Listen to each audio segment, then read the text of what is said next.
If you tuned in at all to the 2024 Olympic Games, you might have seen this ad that Nike ran throughout the event. I have zero remorse. I have no sense of compassion. I'm delusional. I'm maniacal. You think I'm a bad person? Tell me. Tell me. Tell me. Tell me. Am I? I think I'm better than everyone else. All right, the ad goes on for about a minute and a half. It's in the voice of the Green Goblin, notable villain from the movie Spider-Man. I think I got that right. And it really alludes to this myth of greatness, and I'm going to get to why it's a myth, that you've got to be a bad person to be great at what you do. And I was watching this ad, and it was rubbing me the wrong way early on in the games. And then towards the end, I was watching indoor volleyball with my 6.5-year-old child, and this ad came on. And he said, "Dad, what does it mean to have no sense of compassion and to be maniacal?" And that was a really tough moment for me because I grew up playing sport. I want to instill a love of sport in my kids. And I'm around elite high-level sport right now. It's a big part of my work exploring excellence. And I just think that this ad really misses the mark. There's no other way to put it. Now, is there a path to greatness that is fueled by anger and that is fueled by narcissism and that is perhaps fueled by an obsession with power and so many of these other qualities that are in the Nike ad? And the answer is yes. I think there is. Absolutely. I think we see it most notably in somebody like Michael Jordan. The documentary, The Last Dance, one of the greatest sports documentaries of all time, phenomenally well done. It shows Jordan as being fueled by anger. And to the point where he would have to essentially create narratives in his own mind about his competition. So like pretend that someone he's playing against said something terrible about him or his family, so that then he could get really angry at them, so that then he could play to kill them. And there's another really famous athlete who took a similar approach. So let's check out the video so you hear it from him firsthand, not me. This generation now, like these guys go race each other and some guy will lose. The guy who wins is waiting at the finish line. They're fucking hugging it out. I'm like, what? You just waiting there so you all can hug this out? Yeah. After you just lost? I'm not saying that our generation, that was the way to do it or that I was proud of. I mean, I think it's kind of cool to see, but it wasn't like that for us. Yeah. Never even crossed my mind. I do think our generation's racing was better. Yeah. Well, yeah, when people actually hate each other too, it's just like way better to watch. And we didn't hate each other, but like even for me, like nobody ever did anything to me that would have led me to be like, I hate this motherfucker. Yeah. Like nobody, but I would make things up, like read an article or read a quote and be like, well, I guess I could read it a certain way. Like, okay, well, fuck them. So that's Lance Armstrong.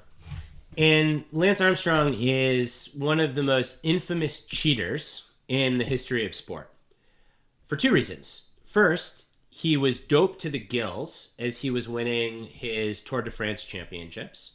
And second, he ruined so many lives in the wake of his cheating. Multiple people's lives. He ruined, he badmouthed, he trashed journalists, whistleblowers, massage therapists, pretty much everyone that was around him. So is Lance Armstrong a bad person? I'm not going to judge. I'll leave it to you to judge. But certainly not the kind of person that I would want my kid to be. Certainly not the kind of competitor that I would be proud of. So someone like Michael Jordan lived on that edge, and as far as we know, he never crossed the line. Now, Michael Jordan will be the first to tell you, he says as much in The Last Dance, that he's not the happiest person, and he never was. But as far as we know, he didn't cheat, and he didn't do anything to ruin anyone's lives in the same way that Lance Armstrong did. But I think it's just really important to note that this kind of like myth of pathological greatness, where you're so obsessed and it's such win at all costs and you have to hate your competition. In the words of a Nike ad, you have to be maniacal and show no remorse and have no compassion. Oftentimes, that is playing with fire and you get burned. In the research literature, this is called obsessive passion. And individuals that have high degrees of obsessive passion, over and over again, studies find that they are more likely to burn out, suffer from anxiety and depression, and engage in unethical behavior and cheating. And this is true in sport, it's true in business, it's even true in the creative arts. So I think Nike is selling us one path to greatness, and it's a path that some people can take and hold that fire and not get burned, but so many other people get burned. Now, it would be one thing if that was the cost of greatness and if that was the only way. And if it was just a fact of life that for every one world champion, there's going to be thousands of people that tried to go about it that way and ended up in flames. But that's not true. There's another path to greatness. We see this other path to greatness in the Olympics as well. Think about the greatest gymnast of all time, Simone Biles, the American. The one event that she didn't completely dominate, the floor, she loses to her arch rival, Rebecca D'Andretti. And what does Simone Biles and her teammate Jordan Childress do? They bow down to D'Andretti. Literally on the podium, they're bowing down to her to show their utmost respect and love for her. Another example came in the pole vault. You've got the greatest pole vaulter of all time, Mondo Duplantis, Swedish athlete, going for a world record attempt. And who is there supporting him? Who is cheering him on and helping to quiet the crowd down so Mondo can focus? None other than the second best pole vaulter in the world, his top competition, Sam Kendricks, the American. Now, if you are trying to tell me that Mondo Duplantis isn't as good at pole vault as Lance Armstrong was at cycling, I am going to call BS. Duplantis is better. He set more world records, he's been more consistent, and he's clean. If you're going to tell me that Simone Biles isn't as good at gymnastics as Michael Jordan was at basketball, I'm going to ask you, do you actually know anything about the sport of gymnastics? So, there are these two different roads to greatness. And even that is probably an oversimplification. There are many variations of each. But there's the anger, obsessive, maniacal, delusional path. And then there is the more humble, grounded path. And this notion that it's got to be the former and it can't be the latter makes for great content. Makes for ads that can be really inspiring. Makes for documentaries that are super entertaining because there are often multiple train wrecks that we can't take our eyes away from.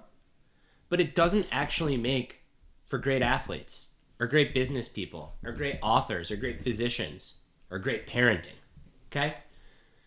Generally speaking, when you are pursuing excellence, when you are at the highest level, and you are in the arena with other people doing it, you don't hate them.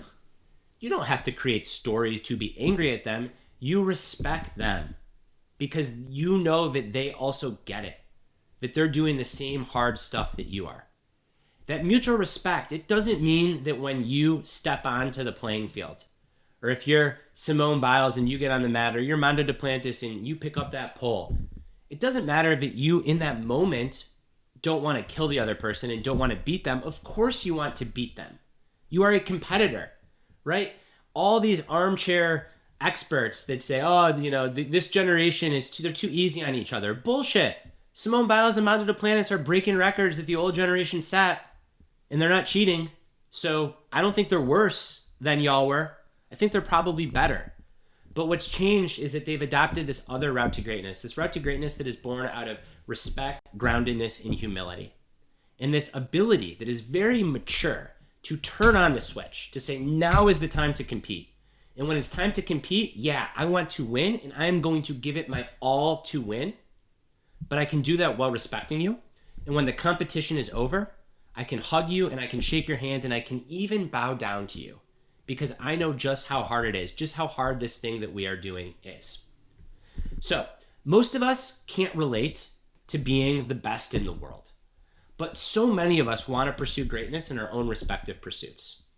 And it is so important to be very aware and have language for these two paths. And I would strongly encourage you to ask yourself, what path do you think is going to be more sustainable for you? What path do you think makes you a better role model to the young people in your life? What path, when you're older, when you're retired, when you can no longer perform at the level that you can, what path are you going to be proud to have walked down? If we go back to that Lance Armstrong video, he says he's not proud of it. He wasn't proud of how his generation did things. Well, if you can't look back on yourself and be proud, then what's the freaking point? Okay?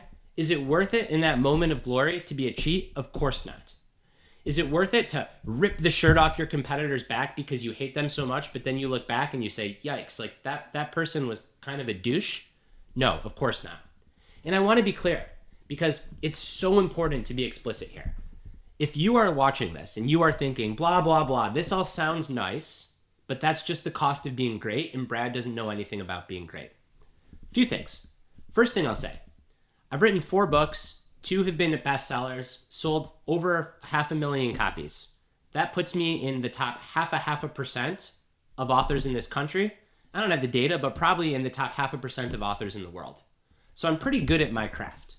Second, I've spent a lot of time around people who are much better than me at sport, who are world-class athletes, and I've gotten to know athletes in both camps.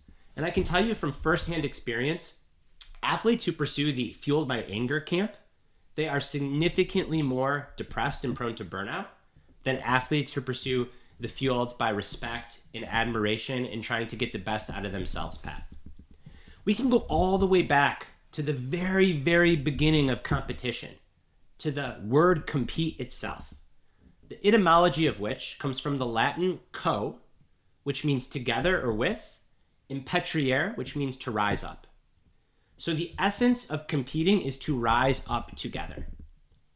Not to cheat, not to be fueled by anger, not to have no remorse or no compassion, but to rise up together. So I want you to be great at whatever you want to be great at. I want you to be a badass. I want you to win, and I want you to do it while maintaining humility and respect for those in the arena with you. Because I know that at the end of your path, you will find it more fulfilling, more meaningful, more sustainable, and the result will be better.